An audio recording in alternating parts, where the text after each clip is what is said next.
অবশেষে হার মানলেন বর্বর শাসক নেতানিয়াহুর মন্ত্রিসভা। হামাসের শক্তি ও বিশ্ব নেতাদের চাপে বাধ্য হয়ে গাজা যুদ্ধবিরতি চুক্তি অনুমোদন দিলেন। আর এর মধ্য দিয়েই ১৫ মাস পরে গাজার জনজীবনে নেমে আসছে স্বস্তি। ইসরায়েলি প্রধানমন্ত্রী বেনিয়ামিন নেতানিয়াহুর নেতৃত্বাধীন জোট সরকারের মন্ত্রিসভায় অনুমোদন পেয়েছে ফিলিস্তিনের গাজায় যুদ্ধবিরতির চুক্তি। ১৯ জানুয়ারি থেকে গাজায় যুদ্ধবিরতি কার্যকর হওয়ার কথা। ১৮ জানুয়ারি ভোরের দিকে ইসরায়েলের জোট সরকারের মন্ত্রিসভায় যুদ্ধবিরতির চুক্তি অনুমোদন পায়। এর আগে টানা ৬ ঘণ্টা বৈঠক করেন নেতানিয়াহু সরকারের মন্ত্রীরা।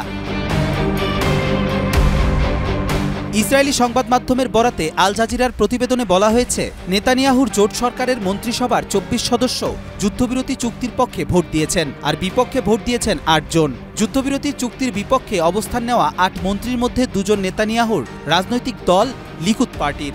অনুপস্থিত ছিলেন ইসরায়েলের যোগাযোগ মন্ত্রী। সেই সাথে হামাসের সঙ্গে যুদ্ধবিরতির বিপক্ষে অবস্থান নিয়েছেন ইসরায়েলের জাতীয় নিরাপত্তা বিষয়ক মন্ত্রী বেন গাভির এবং অর্থমন্ত্রী বেচালেল স্মোট্রিচ সহ আরও ২ জন মন্ত্রী।